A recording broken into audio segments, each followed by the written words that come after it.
Monsieur le Préfet, Mesdames, Messieurs les élus, Madame la directrice régionale de l'ARS, cher docteur, c'est avec un grand plaisir et une grande fierté que nous sommes réunis ici aujourd'hui pour inaugurer cet espace de santé qui portera votre nom. Cet espace de santé est le fruit de nombreuses années de travail acharné. C'était une proposition de 2014. C'est un travail acharné de dévouement et de passion pour la santé et le bien-être de notre communauté.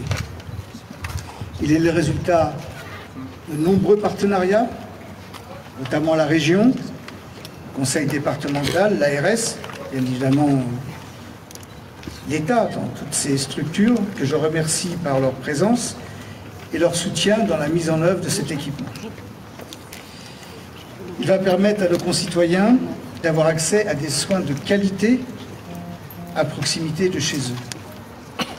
Il y a actuellement 25% de nos concitoyens cergissois qui n'ont pas un médecin traitant ou d'urgence.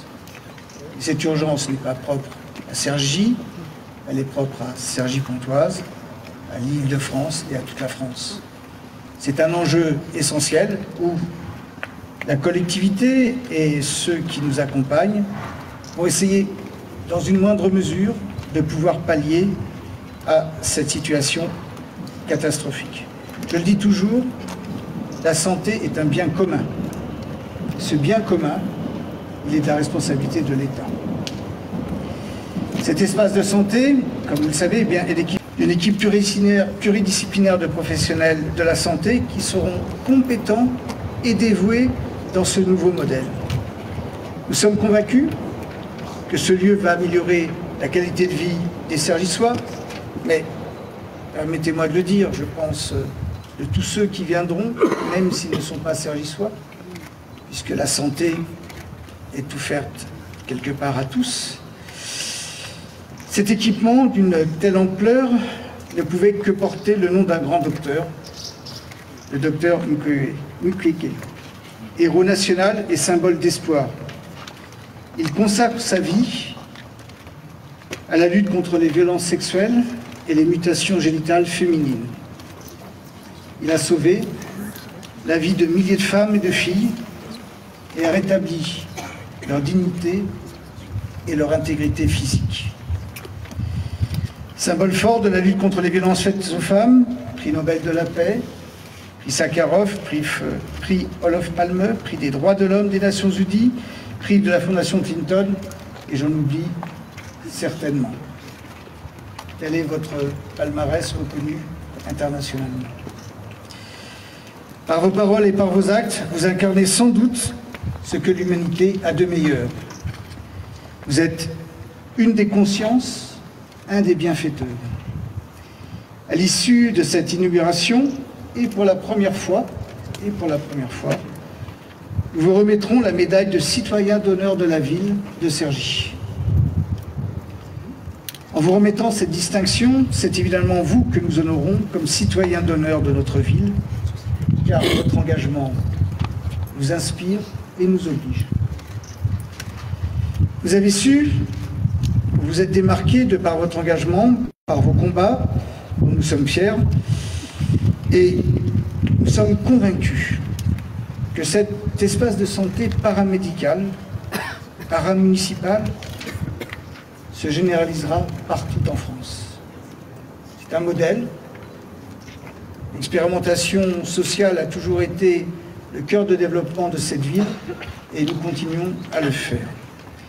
Et donc je tiens ici à remercier toutes les personnes qui ont contribué à la réalisation de ce projet, qui ont travaillé d'arrache-pied pour que ce centre soit opérationnel. Les personnes, notamment les services de la ville, où avec Françoise, nous avons mis une pression forte. Quand je dis forte, elle était exigeante, pour pouvoir sortir ce centre de santé, cet espace de santé qui aujourd'hui voit sa concrétisation.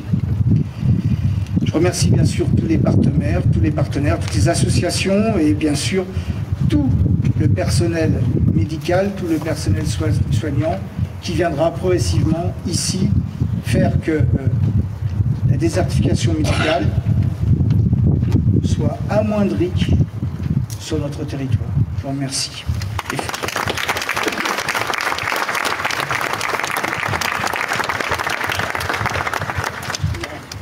Mais moi, je suis quand même très émue de me trouver là parce que c'est l'aboutissement de 9 ans de travail. Ça n'a pas toujours été simple, c'était compliqué, c'est vrai. Et la preuve, ça a mis 9 ans.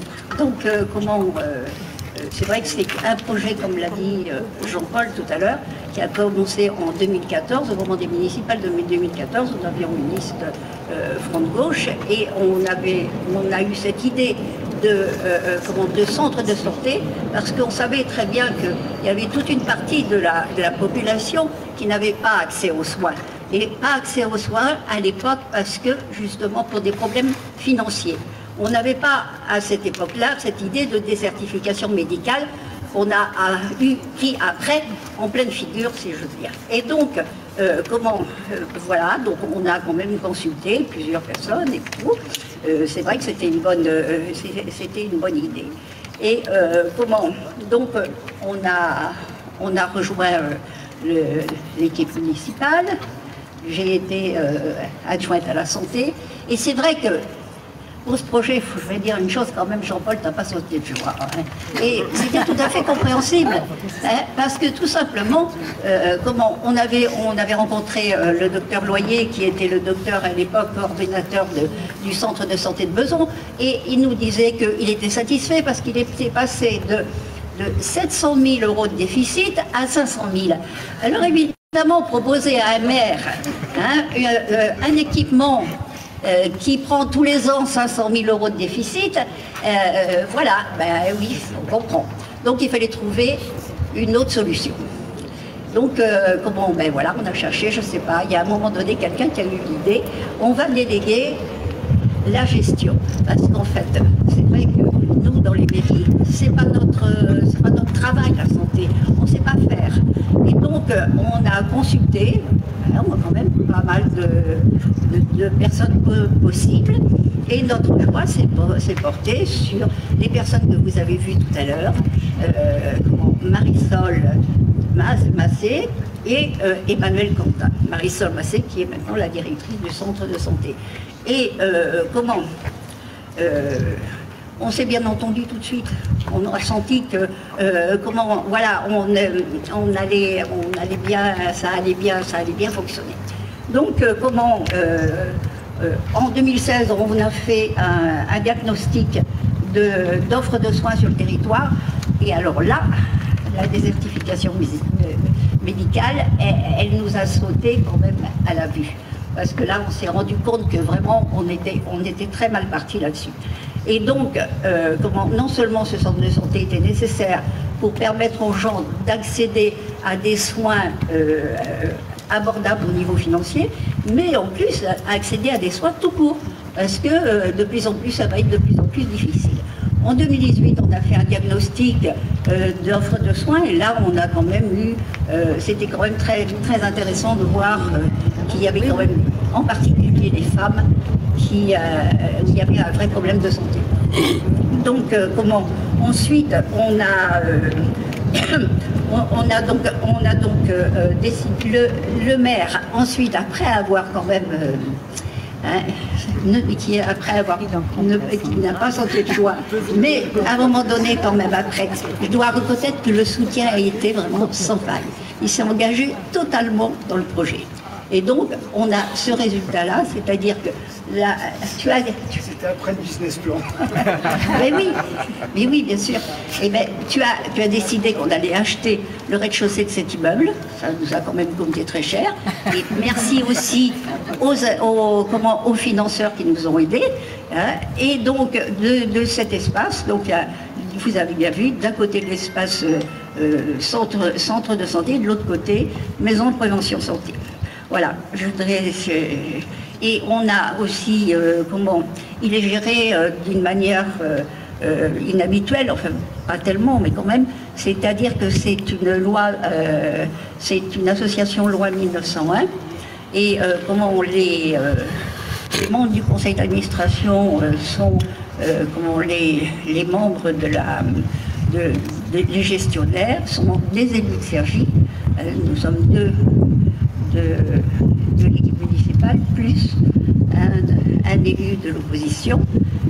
Et puis il y a dedans l'hôpital de Pontoise, la maison hospitalière, et aussi la présidente de la CTPS, la communauté territoriale des professionnels de santé.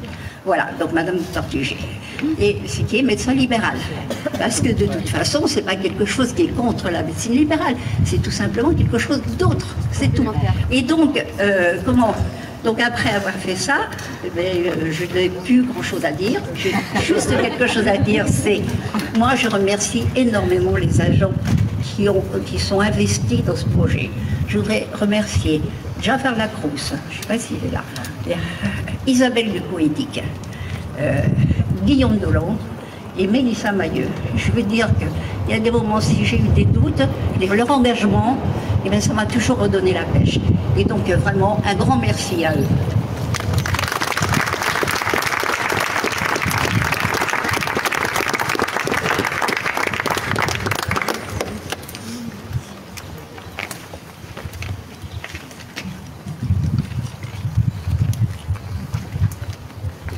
Monsieur le maire de Cergy et président de la communauté d'agglomération Cergy et Pontoise, Jean-Paul Jambon, Madame la jointe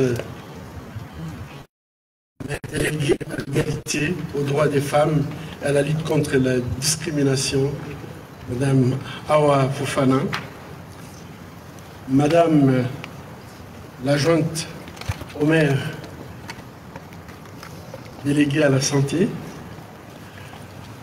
distingués invités en vos titres et qualités, mesdames et messieurs, je tiens avant tout à remercier monsieur le maire et son adjointe, mais aussi toutes les Cergissoises et tous les Cergissois pour leur accueil chaleureux ici en Val d'Oise, dans les quartiers Horloge à Cergy. Je salue votre volonté de faire l'accès à la santé l'une de vos priorités. Une politique de santé publique ambitieuse est un investissement de premier plan qui est malheureusement trop souvent négligé par le pouvoir public. Pourtant, il n'y a rien de plus précieux dans la vie que d'avoir et de conserver une bonne santé.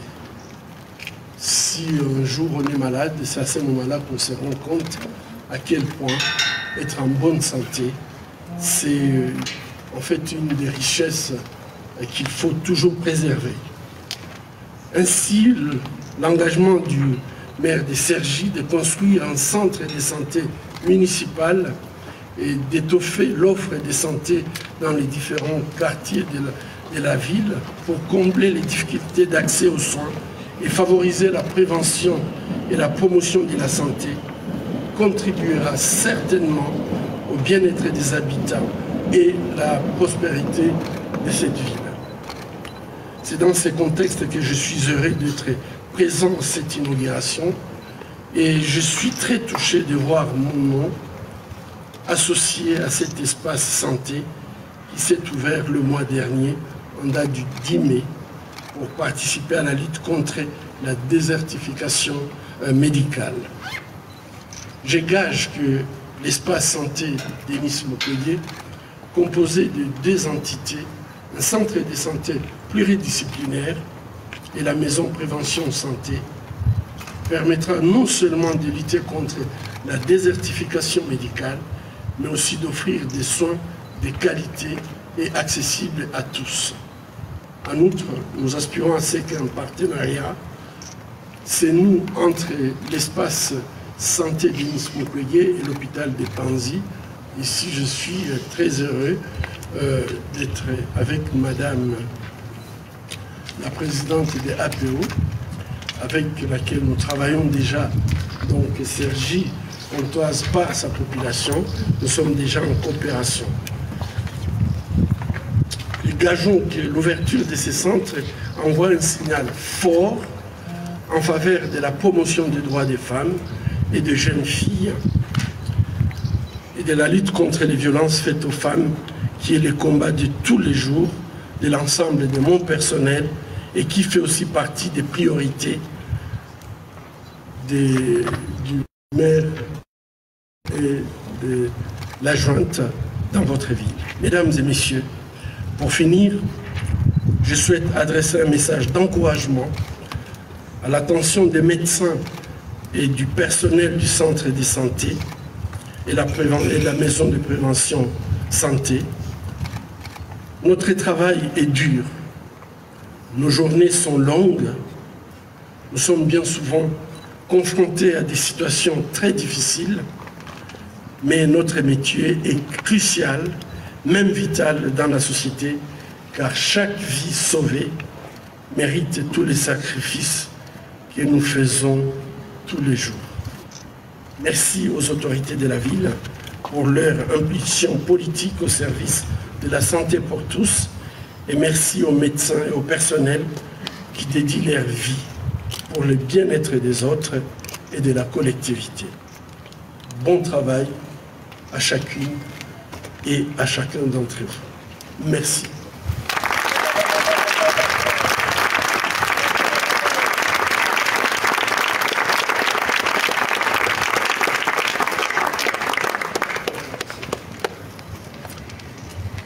Monsieur le maire, monsieur le préfet, madame la directrice de la ARS, chers élus, mesdames, messieurs, l'accès aux soins est une préoccupation majeure de nos concitoyens. Une préoccupation à laquelle nous devons une priorité absolue. Le département du Val d'Oise accompagne la stratégie engagée par l'ARS afin d'assurer à chaque Val-d'Oisien un parcours de santé lisible, accessible et de qualité. Or, nos structures ne peuvent pas se passer de professionnels de santé. Que faire avec une moyenne de seulement 1,6 médecins pour 10 000 Val-d'Oisiens? Que faire pour en attirer de nouveaux? Pour remplacer ceux qui partent à la retraite? Je reste optimiste, mais il faut pour ce faire associer l'ensemble des acteurs et des professionnels, ensemble, départements, régions, communes et ARS, nous nous mobilisons pour mutualiser nos forces, nos compétences, afin de maintenir une offre de santé diversifiée. Le combat pour l'égalité devant l'accès aux soins, pour une médecine de proximité, passe d'abord par l'égalité entre les territoires. C'est pour cela que le Val d'Oise s'engage à aider les communes, les intercommunalités, à financer des projets de maisons de santé comme celle que nous inaugurons aujourd'hui. Nous adaptons chaque année notre dispositif Val d'Oise Territoire aux priorités que les communes nous remontent, mais aussi en fonction du zonage établi par l'ARS, afin de cibler en priorité les zones fragiles. La maison de santé, solution pertinente, remporte l'adhésion de tous pour maintenir les professionnels de santé et en attirer de nouveaux. C'est un centre attendu par tous les Cergy-Pontains et qui plus est, porte un noble nom.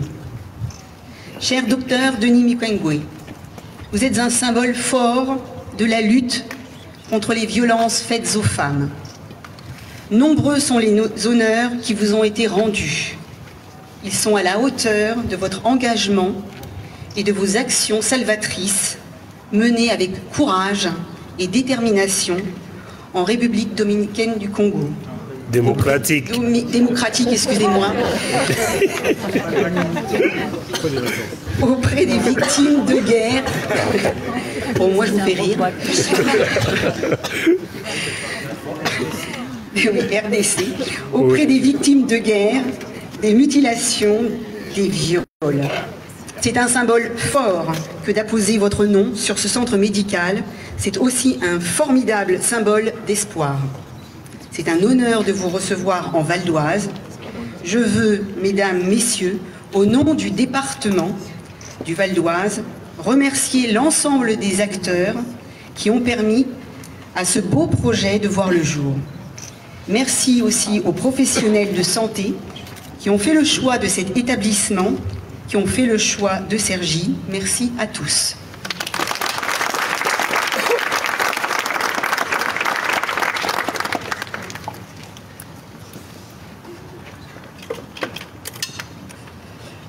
Monsieur Denis Mukwege, cher prix Nobel de la paix, moi je m'en lasse pas, donc je le redis, je me permets, et cher docteur, et ainsi que ça a été dit, je pense à tous les soignants qui sont là.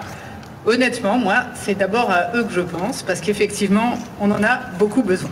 Mais je vais quand même également saluer monsieur le maire, la représentante du conseil départemental, monsieur le préfet et tous les élus qui sont là, pour vous dire qu'effectivement, c'est une après-midi qui nous rend tous heureux. Et je vais insister sur 3 points en disant que pour cette inauguration, on est sur un espace de santé qui est le début de quelque chose. Et c'est à soi, je crois, qu'on croit tous. Alors, je commence par remercier monsieur le maire pour son investissement dans ce projet. Maintenant, nous connaissons les dessous de l'affaire. Mais moi, je peux témoigner qu'une fois qu'il a été convaincu, il a été convaincant. Je note aussi, en petit clin d'œil peut-être, que donc, derrière monsieur le maire, il y a un certain nombre de marraines, de femmes donc, qui effectivement, je crois, ont cru à cette idée, à ce modèle, qui vont continuer à le porter. Je tourne donc vers les maires adjoints. Et je pense que c'est aussi très important qu'on dise à quel point on a besoin de cette offre de santé de premier recours au service d'une meilleure gradation des soins des patients et qui soit pensée avec la population aussi. Moi, je trouve ça formidable. J'inaugure pas mal de centres de santé, donc j'ai une certaine évolution, mais d'être dans la ville à ce point, dans les habitations, c'est, je trouve aussi très important, y compris, vous l'avez rappelé, quand on a une part si importante de la population qui n'a pas vraiment accès aux soins ou qui n'ose pas non plus d'ailleurs pousser la porte d'un cabinet médical. Alors, encore une fois, 3 idées simples. La première, et vous l'avez bien sûr dit, notre objectif collectif, c'est de garantir à tous le meilleur accès aux soins et de lutter contre la désertification médicale. Ces thématiques, vous l'avez dit, on ne les découvre pas en 2023. Vous êtes remonté jusqu'à 2014, je pensais pour ma part modestement remonter les dates de signature et de renouvellement des contrats locaux de santé, avec un CLS, là aussi, c'est le privilège d'avoir une vision régionale, qui est particulièrement dynamique, je tiens à le dire. Le constat, il est facile de le faire. Après, il faut regarder comment est-ce qu'on agit, comment on se définit collectivement des priorités, parce qu'on ne fait pas tout la première année. Et je voudrais aussi rendre hommage aux équipes qui s'y impliquent, parce que c'est un outil, je crois, vivant ici. C'est un exemple ici réussi donc d'un projet dans une ville ZIP+. Alors là, vous vous dites, ça y est, elle est partie dans les sigles, on ne va pas la retrouver. Mais si, c'est un zonage que je pense pas mal d'entre vous connaissent ici. En clair, c'est là où il y a le moins d'offres. Voilà, c'est simple. ZIP+, vous vous rendez compte, on a dû inventer des catégories, c'est pas par gaieté de cœur, pour vérifier que les aides qu'on mettait en place, l'assurance maladie, l'État à travers l'ARS, soient le plus ciblées vers les zones qui en avaient le plus besoin. Et c'est aussi important, je le dis, de se rendre compte que par-delà la grande cartographie nationale qui dit quels sont les territoires où il y a le plus besoin d'aide, on est dans une politique de santé qui évolue. Et dans les évolutions récentes, il y a le fait qu'on adapte aussi les critères. Et typiquement, voilà, vous avez au départ au ministère de la Santé, on dit les critères qui font qu'on est reconnu ZAC, ZIP, ZIP+, etc. Et on a reconnu aux ARS la capacité de moduler un peu ces critères pour tenir compte d'un certain nombre de caractéristiques. Donc je ne vais pas vous les infliger, mais que ça soit le niveau de l'indice de développement humain, de la part des professionnels de santé de plus de 60 ans, enfin bref. Ils avaient pensé un truc très bien, mais on l'a fait encore un petit peu mieux. Et on verra, on a fait le bilan de la précédente cartographie qui a montré quand même que dans les territoires les plus aidés, on avait soit gagné des praticiens, soit moins perdus. Donc je suis sûre qu'on va y arriver ici. Et je vous remercie ce que vous avez aussi dit les uns et les autres sur le fait qu'on y arrive en partenariat. On n'est plus dans ce monde où c'est l'État qui décidait et qui disait c'est comme ça que vous allez y arriver. on se refait pas complètement, on arrive avec quelques idées, mais on est aussi à l'écoute de ce que vous nous proposez. Et vous avez eu à cœur, monsieur le maire, tout à l'heure, de dire que vous étiez le premier à faire un centre de santé sur cette forme juridique. C'est possible, c'est tout à fait possible. Avec donc un modèle associatif, alliant à peu près tout ce que vous avez réussi à rameuter autour du projet, si je puis me permettre, parce que c'est une urgence. Nous avons des besoins extrêmement importants.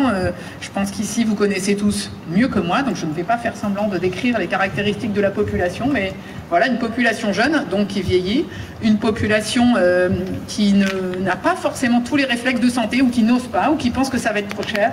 Et je trouve que la complémentarité qui est poussée ici est très intéressante aussi pour ça, pour voir tout ce qui est possible et tout ce qu'on peut développer.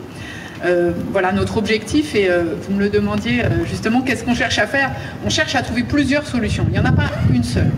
Il y a les centres de santé comme le modèle ici, il y a des maisons de santé pluriprofessionnelles, il y a des maisons médicales de garde à côté de l'hôpital.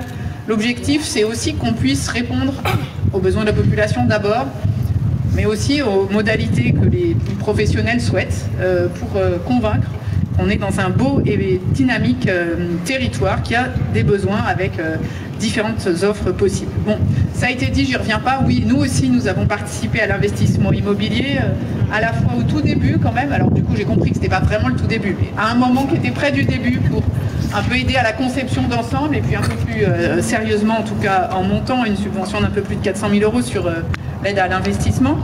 Mais je le dis aussi parce que c'est effectivement emblématique de ce qu'on essaye de faire. On l'a fait en ayant travaillé le projet médical aussi du centre de santé, avec des axes du projet que je voudrais quand même un peu rappeler, parce que c'est aussi important. Je ne sais pas si c'est le premier, mais je crois bien, c'est quand même l'accès de tous, non seulement aux soins, mais à la prévention, et on l'a bien vu dans cet espace, qui est encore une fois, tout n'est pas fait, mais voilà, il y a des espaces communs qui sont pensés pour que justement une complémentarité s'installe. Évidemment, secteur 1, tiers payant, des tarifs conventionnels qui permettent de garantir l'accès à tous aux soins. Un axe prévention qui a été très poussé. Je comprends que vous souhaitez développer l'éducation thérapeutique du patient autour du diabète, de l'obésité et du bucco-dentaire. Donc je suis sûre que les quelques heures de dermatologue que vous avez récupérées avec un gros projet de développement vont y aider aussi. Et je pense que c'est aussi très important qu'on se dise qu'on a encore une fois aujourd'hui un écrin qui devrait permettre effectivement d'attirer. Je voudrais aussi souligner qu'on est ici dans un projet qui correspond effectivement parfaitement à ce qu'on souhaite faire avec le projet régional de santé qu'on est en train de finaliser au niveau régional. J'en profite, si vous avez du temps libre, sur le site internet de l'Agence régionale de santé, vous trouvez toutes nos fiches actions. J'ai souhaité éviter qu'on vous balance 250 pages le 14 juillet en disant merci de nous le renvoyer début septembre. Vous avez des choses qui sont au fur et à mesure là, et ce projet est le vôtre. Nous, c'est ce qu'on souhaite vraiment, c'est que tous les habitants de la région s'y retrouvent et se disent pas on aura tout résolu d'ici 5 ans, mais en revanche, quelles sont les actions très concrètes qu'on aimerait voir soutenues.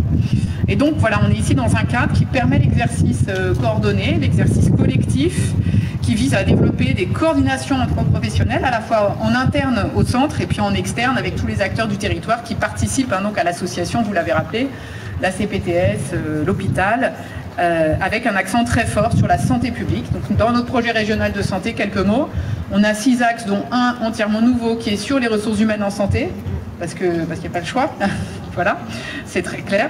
Et je pense que c'est très important qu'on arrête d'avoir juste ces discours de on a besoin de faire plus de prévention, et qu'on se dise oui, la prévention du diabète, il y a des choses à faire, pas en soi forcément pour empêcher le diabète de type 2, mais pour passer à des formes instables. Il y a plein de choses à faire quand même accessibles, et je crois que c'est la philosophie générale qui est poursuivie ici. Donc santé publique, prévention, éducation à la santé, avec, franchement ça donne envie, hein. Un travail en plateau, des jolies couleurs, il y a tout ce qu'il faut.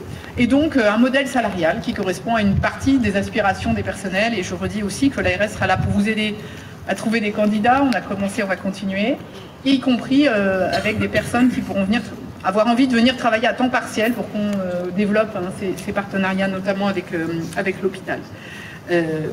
Grâce à vous, je me suis permis de vous le dire, monsieur Mukwege, on compte un peu sur l'effet de notoriété, c'est clair.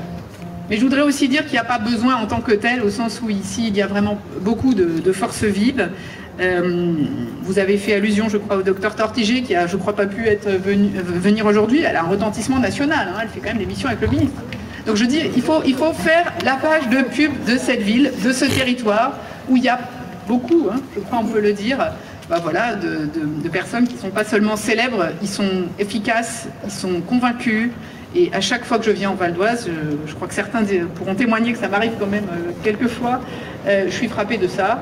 Il y a effectivement des besoins qui vont être croissants, il ne faut pas se voiler la face, mais il y a beaucoup de bons projets à faire. Alors en conclusion, moi je voudrais terminer sans parler de votre parcours, de tous vos prix, dont je pense que je vais en oublier. C'est le risque, puis en plus vous avez, je crois, pourvu, monsieur le maire. Mais je voudrais reparler de vous comme médecin et de dire aussi à quel point on a... Alors je crois que vous ne m'avez pas démenti, effectivement, vous avez fait une partie de votre formation en gynécologie à Angers, je crois. Et je forme moi des vœux pour que tous, on pense aussi à vous comme médecin, spécialiste des fistules, pour ceux qui ne le sauraient pas, et qu'on parle de la santé des femmes. C'est une des priorités, là aussi, vous savez, on énonce les priorités, tout le monde se dit, il y en a plein, etc. Alors on a été obligé à dire, dans notre projet régional de santé, on a deux priorités, la santé mentale et la périnatalité, c'est un enjeu énorme du territoire. Mais en fait, en arrière-plan, je voulais quand même terminer par ça. Vous remercier de nous avoir montré la voie. C'est très important aussi, je pense que c'est un honneur pour nous tous de vous accueillir, encore une fois, grâce à vous, monsieur le maire, pour ça. Et on pensera à ça, on pensera à vos prix, à votre action évidemment pour la paix, mais aussi à votre action comme médecin, parce que je crois que c'est bien sûr ce qui va motiver l'ensemble des soignants qui viendront travailler ici. Je vous remercie de votre attention.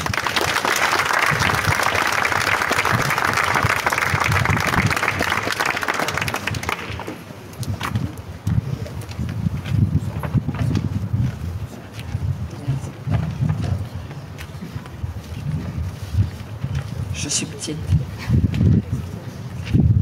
Monsieur le maire, monsieur le préfet, madame la directrice de l'ARS, chers professeurs, chers docteurs, chers élus, mesdames et messieurs. Je suis très heureuse de prendre la parole au nom de Valérie Pécresse, présidente de la région Île-de-France, pour inaugurer ce cabinet de groupe ici à Cergy. Avant d'aller plus loin dans mes propos, je tiens à vous saluer, chers docteurs, et vous témoigner de ma sincérité sur l'engagement de votre activité auprès des femmes pour leur redonner leur dignité et leur place au sein de la société. Je vous remercie. Et cette inauguration, c'est d'abord l'illustration très concrète de l'action de la région pour lutter aussi contre les déserts médicaux. En la matière, le département du Val d'Oise n'échappe malheureusement pas à la tendance francilienne. Il est marqué par une très faible attractivité médicale, alors qu'en même temps, les médecins partent à la retraite. De plus, la population vieillit et parallèlement, le département attire de plus en plus de nouveaux habitants et de nouvelles familles. Donc la réalité, elle est brutale.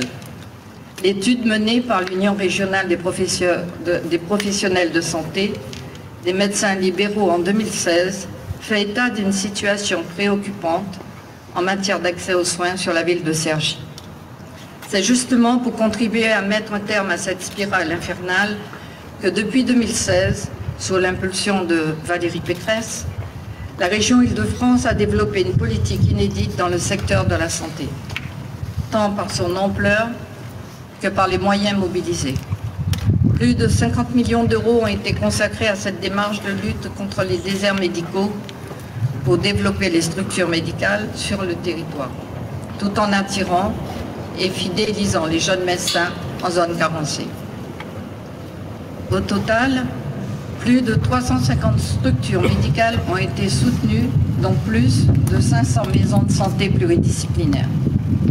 Ici, pour la maison de santé à Cergy, je vous donnerai un chiffre. Ce sont 1 350 000 € qui ont été investis par la région. Cette politique est saluée par l'ensemble des acteurs et professionnels de santé.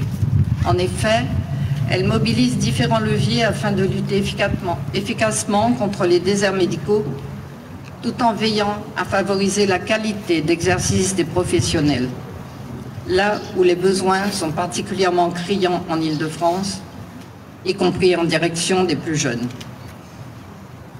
Afin de s'adapter à tous les modes d'exercice et dans un souci de renforcer la politique de soutien aux jeunes professionnels, la région a également souhaité soutenir tous les types de projets présentés par les professionnels de santé, quelle que soit leur forme juridique. Centres de santé, maisons de santé, pluriprofessionnels, cabinets de groupe, maisons médicales de garde et des structures dédiées aux soins non programmés. Notre seule exigence est que ces projets permettent de renforcer l'accès effectif aux soins des Franciliens. La crise sanitaire a questionné le modèle métropolitain et suscité un attrait renouvelé pour sa périphérie, notamment notre département. Il nous apparaissait donc indispensable de contribuer aujourd'hui au financement de ce cabinet. Cette installation enrichira notre territoire en offrant à la population un plus grand accès à des soins de qualité. Donc c'est bien au nom de Valérie Pécresse et en tant qu'élue locale très investie sur les questions de santé, comme vous, madame, parce que je suis adjointe aussi à la ville de Cormeilles, et c'est vraiment mon combat quotidien parce que la santé, c'est l'affaire de tous.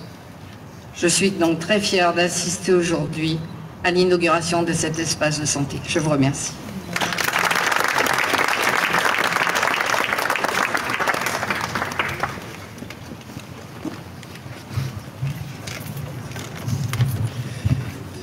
Cher docteur Oumouguébé, monsieur le maire, madame la conseillère régionale, madame et monsieur le conseiller départemental, chers amis, je salue également Amélie Verdier, la directrice générale de l'ARS.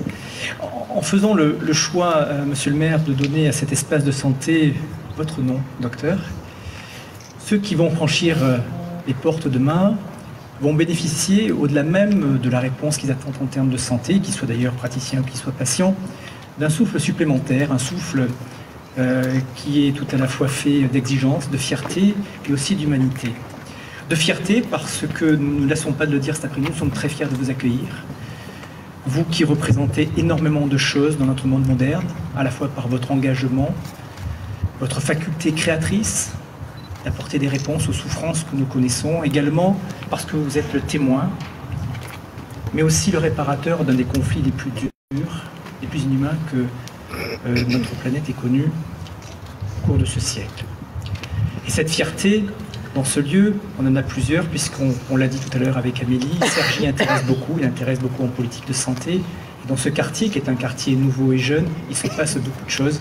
Certains se souviennent peut-être d'ailleurs qu'il y a très exactement un an, ça a été le lieu choisi, le chef de l'État, pour son tout premier déplacement. Nous avons également le sentiment, passant ces portes, d'un sentiment d'exigence. Et surtout, finalement, lorsque nous ouvrons la politique de santé. Parce qu'être professionnel de santé, ce n'est pas un métier comme les autres, ce n'est pas qu'un métier de technicien. C'est un métier qui nécessite beaucoup d'engagement personnel, y compris dans la relation avec le patient.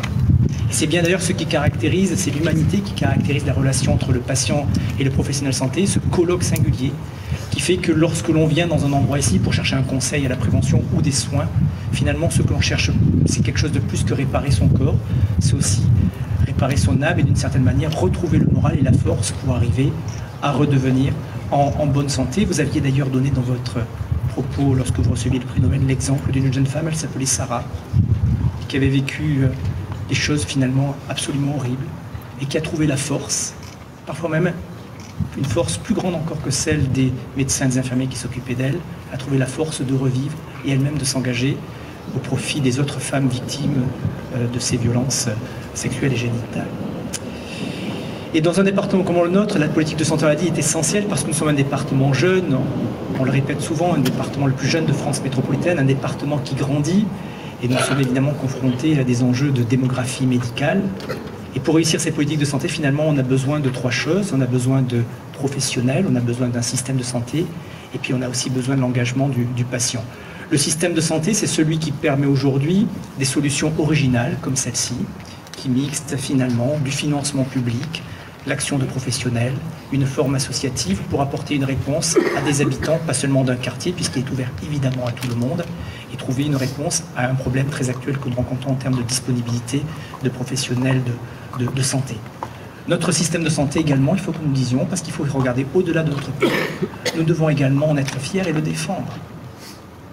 Je ne suis pas certain que l'enjeu premier aujourd'hui soit dans la prise en charge financière des actes en matière de santé. Nous avons un des systèmes finalement plus universels. Si je dois donner un exemple, c'est le dispositif de remboursement intégral sur les soins dentaires et optiques qui a été mis en place il y a quelques mois de cela. Aujourd'hui, nous avons un défi qui est celui de la démographie de la profession médicale. Et c'est le deuxième élément. Nous avons besoin de médecins, d'infirmiers, de kinésithérapeutes. Nous avons besoin de personnes qui comprennent et qui s'engagent en matière de politique de santé.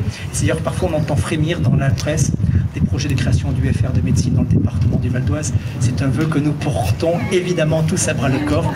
C'était le petit caillou que je mettais dans le jardin de ma collègue et néanmoins amie directrice générale de l'Agence régionale de santé. Et puis le dernier élément, c'est le patient. Parce que le patient qui vient ici ne doit pas se positionner comme un acteur passif finalement de son propre rétablissement, et c'est tout le but des politiques de prévention. Nous pouvons aujourd'hui devancer beaucoup des enjeux de santé futurs par une politique de prévention active et qui aille vers les populations pour avoir les bons comportements en termes d'alimentation, en termes parfois de consommation de produits toxiques, en termes de comportement, en termes d'habitude de vie. Il n'y a jamais eu aujourd'hui un lien aussi fort entre les politiques de prévention et les politiques de santé. Voilà finalement tout ce qui va se retrouver, se réconcilier ici, dans ce lieu qui est un lieu de vie, au cœur de ces immeubles. Et d'une certaine manière, monsieur le maire, et à l'ensemble de votre conseil municipal, je peux vraiment qu'adresser mes remerciements et ma gratitude de vous être emparés à bras-le-corps de cette problématique. Vous avez un peu incarné ce que disait Marc Aurèle d'une certaine manière. Il disait qu'on est, alors il maniait la litote, hein, on n'est pas moins fautif de ce qu'on ne fait pas que lorsqu'on ne fait pas ce que l'on doit. C'est un sujet de philosophie au baccalauréat. C'est une manière de dire finalement que face aux défis de notre société, qui ne sont pas